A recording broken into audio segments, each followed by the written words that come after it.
Welcome to Chris Strub Unmuted. I'm Chris Strub, and today we're talking about the experience of adoption with my man, Stephen Martinez. They are super sweet. They know that you've rescued them. They know that you've saved them. And so I think you have a special kind of bond when you rescue an animal like that.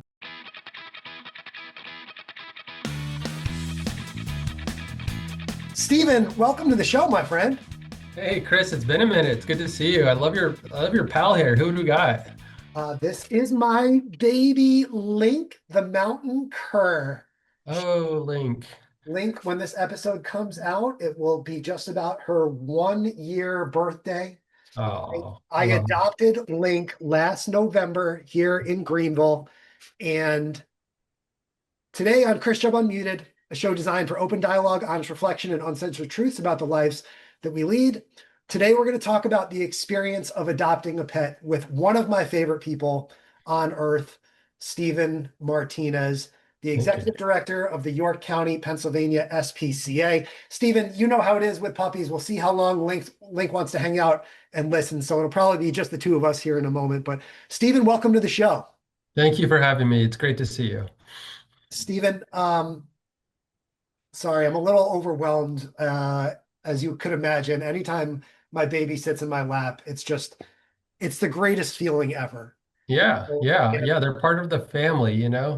Yeah. Did you know that in York County, 70% of households have a pet in them, and every single one of those people view their pet as a member of the family? That's how we feel and think about our animals. yeah. And you and I have had a bit of a journey. We met back at Give Local York back in, I believe, 2021 was our first interview virtually. We're all wearing Okay. masks. You were back at Yes. the office. And Yes. then for 4 consecutive years, and we're going to link to each of those interviews in the show notes here. You very generously would come in and introduce the world, and Mhm. especially me in person there at the ball field, to Yeah. some of the most worthy pets in Hmm. York, Pennsylvania. I Yeah. remember, I, I mean, you can't pick a favorite, but I definitely remember Hank in Yeah. 2023. And Yeah.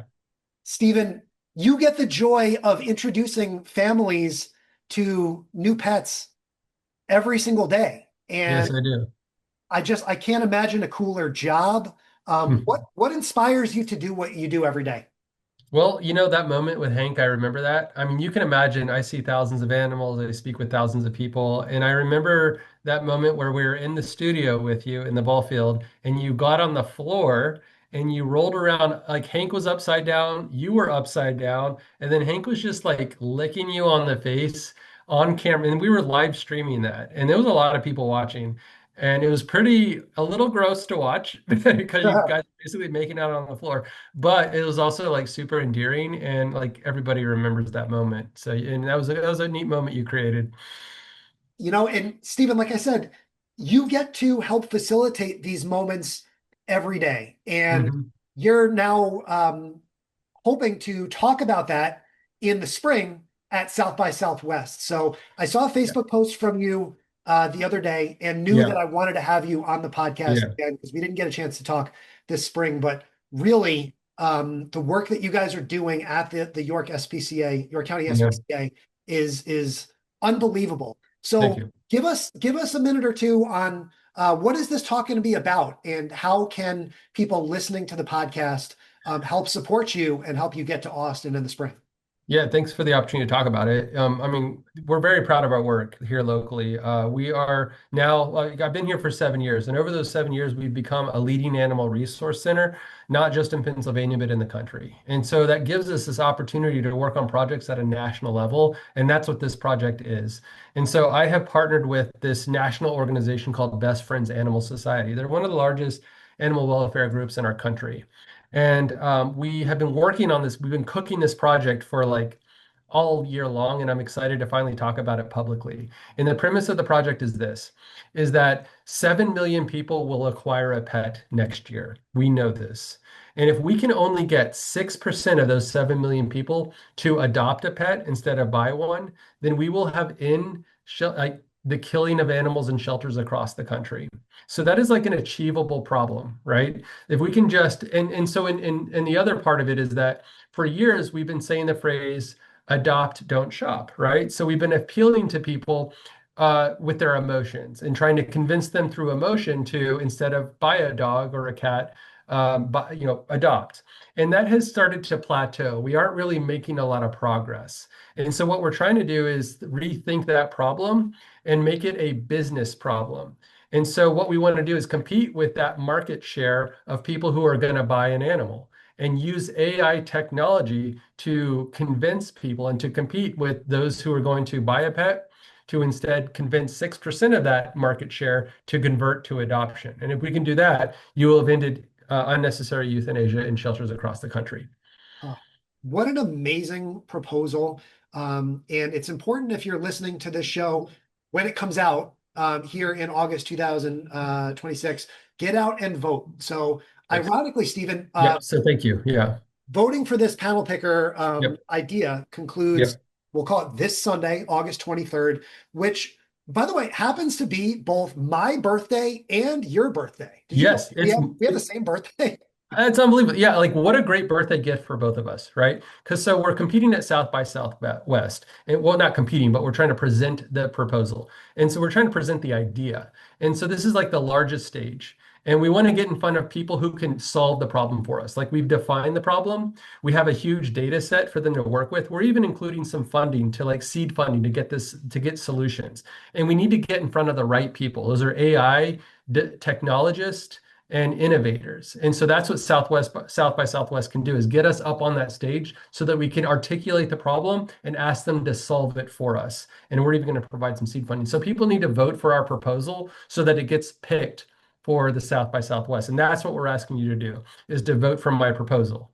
So we are going to put that direct link in the show notes here. We'll post this on Facebook. Make sure you can click straight through it there. I'm telling you, I have known Stephen Martinez for over half a decade now, and he and his team just do such a phenomenal job. It's really interesting, Stephen, and we do have a few minutes here we're going to dive into. I really want to Okay. kind of balance the macro level because I know you, in developing this proposal, have Yeah. developed a lot of that data and a lot of these Right. compelling numbers to talk Right. about why this is still an issue.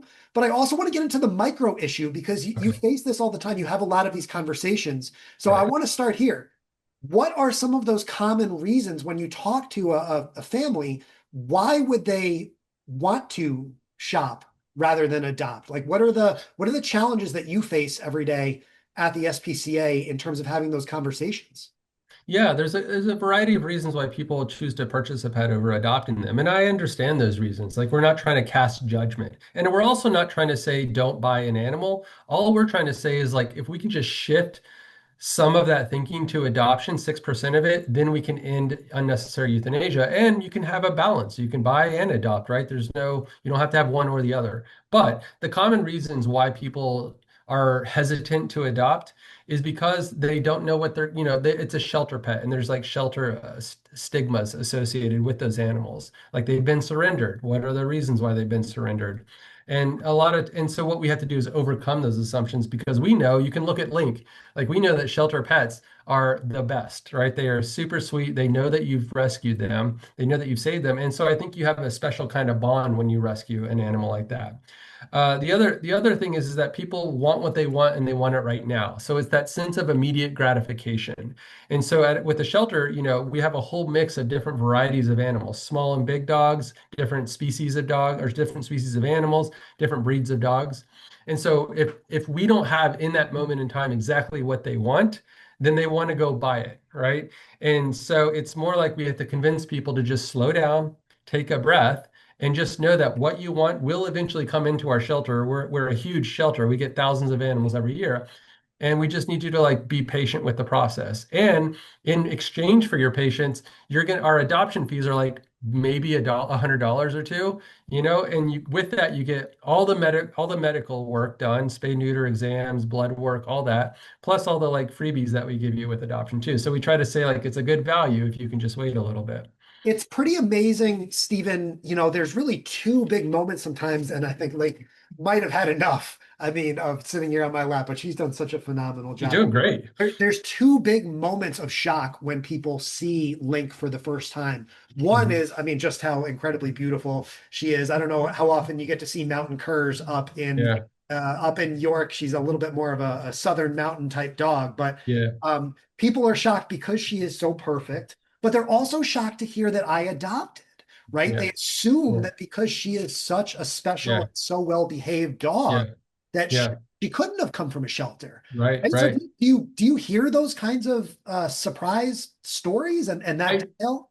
Yeah, I think you frame that really well. It's usually a surprise, right? People are usually like, "Oh, wow, that's a shelter dog. Look how nice and sweet they are." And I'm like, "They're all like this." And we have a behaviorist on staff, so we're not going to put dangerous animals into the community, into people's homes. So we do thorough behavioral evaluations, we do thorough medical evaluations. So when our animals are available for adoption, they've been cleared by a behaviorist and a medical professional, a veterinarian.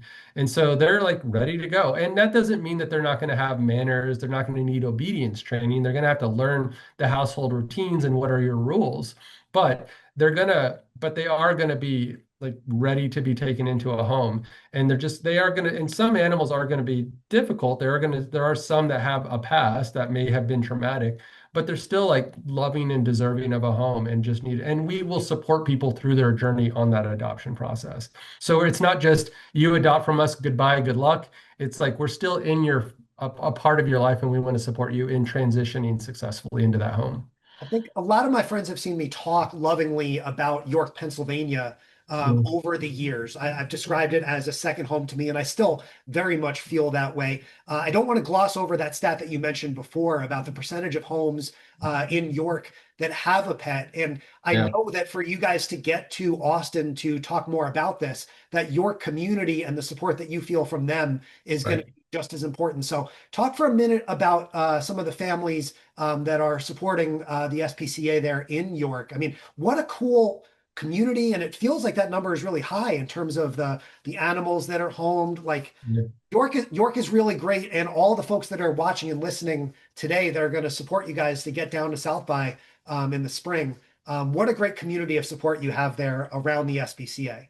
Yeah, we really do. I mean, a lot of incredible people like you. I mean, by the way, we really miss you here. I hope you get to come back soon. Thank you. Appreciate that. And it is family, and a lot of people have shared our posts. So it's me and best friends. It's a huge national organization bringing a lot of the resources to this proposal, and our local shelter. And so they're sharing the link and trying to get people to vote because not only do they want to support our organization, but because the idea could truly end like the unnecessary euthanasia of animals across shelters across the country. Like that's a really big deal. And that's an idea that needs a national platform, which is I think why you're also excited about it too. And in terms of like locally, we have 470,000 residents. We're one of the largest animal shelters in all of Pennsylvania. We have 695 active and engaged volunteers and a whole community of donors who allow us to serve our mission every single year. We have a 95% save rate, which means we're saving all the animals that can be saved that come into our care. So it's a really special story and a really special community. And we're just really hopeful that we get the opportunity to share our story at a national level. That's so cool. And your team has done a really phenomenal job of helping share those stories as Yeah. well. It looked like you announced something else this week on Facebook. You have a new set of storytelling concepts with the SPCA. You want to talk about that for a moment too? Yeah, we do these shelter talk video series, which is to educate our community about what it is to run an animal shelter. You know, Yeah. when most people think about an animal shelter, they think puppies, kittens, and adoption, and they don't realize that there's all these other things that happen. Like we investigate and prosecute animal cruelty offenders. We have these human service programs that give people resources so they don't ever have to surrender their pet in the first place. We had like the most productive spay neuter clinic in the country in York County, Pennsylvania. It's like really kind of cool. All these things that are happening. So we do these videos just to educate people and hope that they share. So that's like, and we also have our Clear the Shelters event that's coming up and over the weekend too. So we've been like heavily promoting that. Tell us more about that. I mean, is that something you do regularly? Clear the shelters? Yeah, so it's a national effort, Yeah. and what happens for shelters across the country, even in North Carolina, especially in North Carolina, is that you get the months of April, May, June, July. those are like our really busy months. You have kitten season, all these cats having kittens out in the wild. You have just lots of intake, and it just starts to compound. So April, May, June, July. So by the time you hit August, that's when shelters across the country are at their max capacity. That's when we're all the most full. That also means we're all stressed out because we're tired because we've been doing it for a while. So to reset those shelters, including ours locally in York County, we host a Clear the Shelters event where we waive adoption fees, and we it's an adoption event, and we basically just say everybody come in and adopt an animal and literally help us clear the shelter. And what that does is give everybody a reset. It like gets us back to a healthy level capacity. It allows my staff to catch their breath. It allows us to do a bunch of deep cleaning, and then we can like start managing intake for the rest of the year.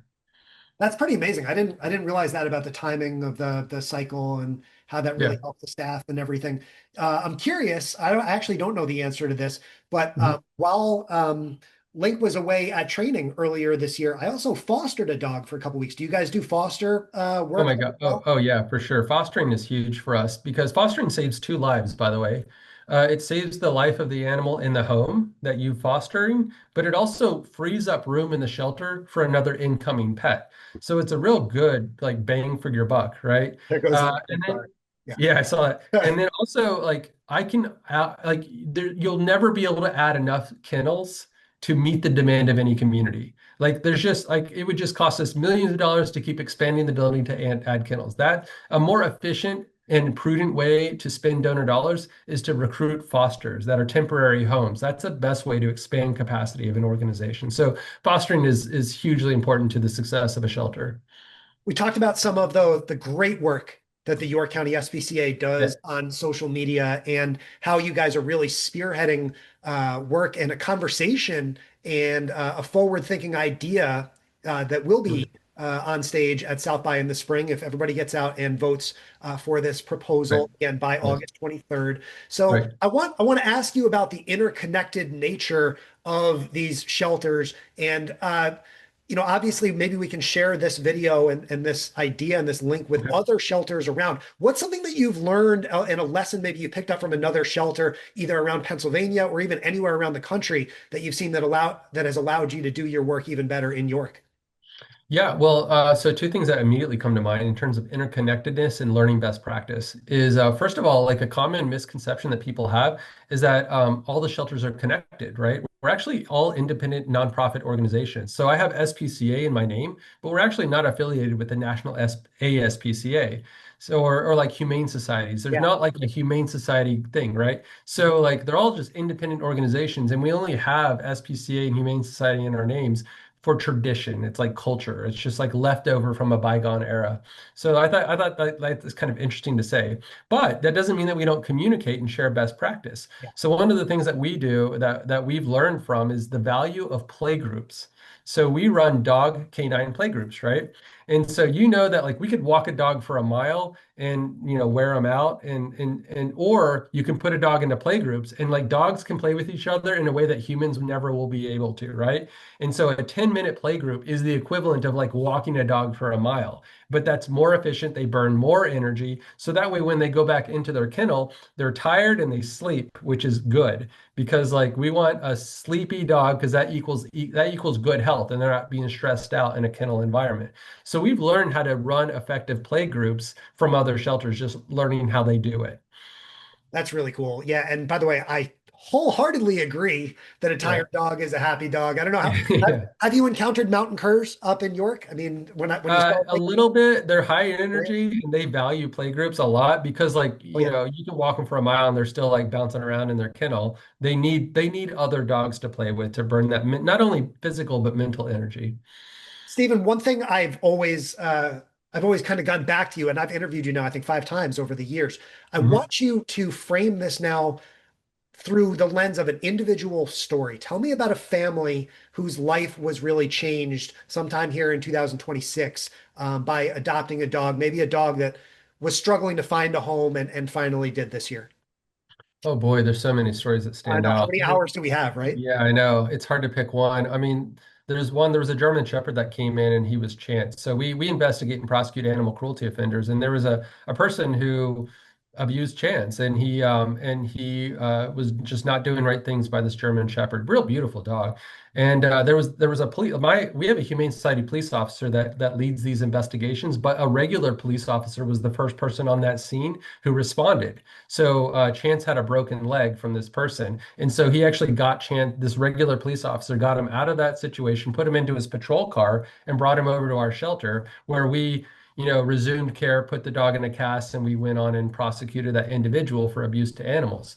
Well, once Chance was healed, he needed a forever home, right? And so who was the first person to apply for adoption for that dog? It was the police officer who first got him out of that situation, right? So it was a really cool, like full circle moment where this police officer was the first to respond. He was his superhero that day. And then he just kind of stayed in touch with the story, and we would post about Chance's recovery. And then he was like first application to apply for that dog. And we were like, absolutely, he gets to have first dibs to bring and he did. And he brought his whole family home. And it was just like a really nice moment.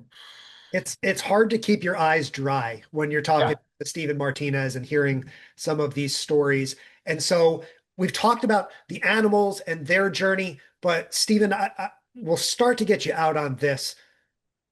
What what would the SPCA in York be without volunteers?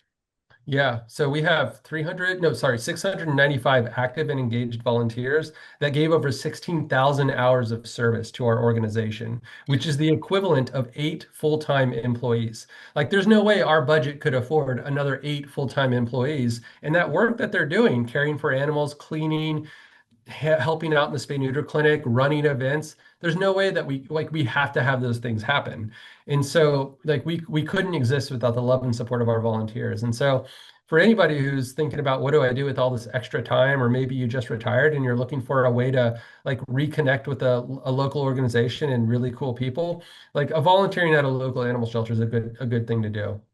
Man, Stephen, I feel like I need to drive back up to York and just volunteer tomorrow. I have so much love for the work that you guys do. And every spring you guys made me feel like part of the family. You bring in Yeah, one of these yeah, animals that was really struggling to find a home each spring. yeah, And I hope you guys continue to hold that tradition each May during Give Local York. It's just yeah, always one of my favorite organizations to support, one of my favorite people to talk to. And maybe yeah, because we're fellow Leo slash Virgos. yeah, Do you call yeah, yourself a Leo or a Virgo, Stephen? yeah, This is a yeah, yeah. lifelong question for me. Are we Yeah, Leo or well, Virgos? we can speak both languages, I like to think. Yeah. And yeah, and I just enjoyed getting to know you over the years too, and definitely miss seeing you for Give Local. Hopefully we'll see you back next year. Stephen, I would love to see you back in York, but you know what? I'd love to see you even sooner than that. I've never been to South by Southwest. Have you been out there? Have you been to South by? No, no, I haven't actually. I mean, I watch it from afar. I'll see it like digitally, but I haven't got to do it in person. And it's hard to like get to participate in it. So I'm really like excited about this opportunity. Now you're originally from Oklahoma City. Have you been to Austin before? Oh yeah, many times. Yeah, I have family in Texas. So I could never like get into the festival, but like I would like be a part of the festivities outside. Man, I cannot imagine a more heartfelt and touching sort of experience to get you guys up on stage. So South by Southwest Hmm. 2027, Yep. it's going to be March 15th to the 21st. And everyone who's watching and listening to this, voting, of course, is free. It's real simple. Stephen, is there anything else that people should know about that voting process? How can we best Yeah. get you to Yeah. Boston in March? Yeah. Well, first, it's important for people to know that like the way that they pick proposals is 30% of their selection process is by people voting on that topic. So that's why like every vote counts, because that's indicating to them that people want to see that proposal happen. And then what they do is they just go to our page, which you'll give them a link to it. So they go to our page, they Yeah. have to create an account. You have to go into your email and like approve your account, and then you can hit a heart button on my proposal, which is a vote. So by clicking that heart is basically a vote. And it'll be me and my co-presenter, Whit, there from Best Friends, and you'll watch a little intro video that Whit and I created that gives you an overview of what our topic session will be about. What beautiful work that you do, man. I really just, I can never say thank you enough on behalf Yeah. of all of the families whose lives have been changed and all of the animals whose Yeah. lives have been changed Yeah. over the years, man. You are the salt of the earth. You are as good as it gets. And everyone who is volunteering for the York County SPCA as well, I would say the same thing about you guys. You Yeah. know, it is our job now as listeners, as viewers of the show, and fans of Link the Mountain Cur to get out and get Stephen Martinez to Austin, Texas for South by Southwest 2027. Stephen, anything else you want to leave us with? I know you got a lot going on this week, so as you're Yeah. going to empty out the shelter here in August as well, any parting thoughts for us? I just want to thank you for sharing your platform with us and allowing me the opportunity to talk about this South by Southwest proposal. Anybody who votes is just thank you so much. And if you want to share and get other people to vote, that would be super appreciated. And give root us good luck as we clear the shelter over the weekend. Stephen Martinez, Executive Director of the York, Pennsylvania County SPCA.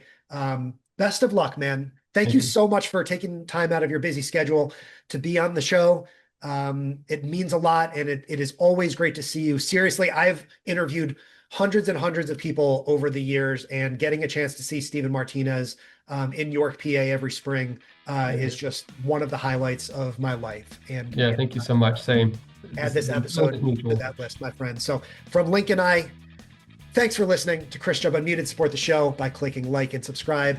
Keep up with me on social media at Chris Strub. And much more importantly, please click on the link in the show notes here on this episode on Spotify, Apple Podcasts, or YouTube to go vote Stephen Martinez into South by Southwest 2027. And remember, we are all famous to a few.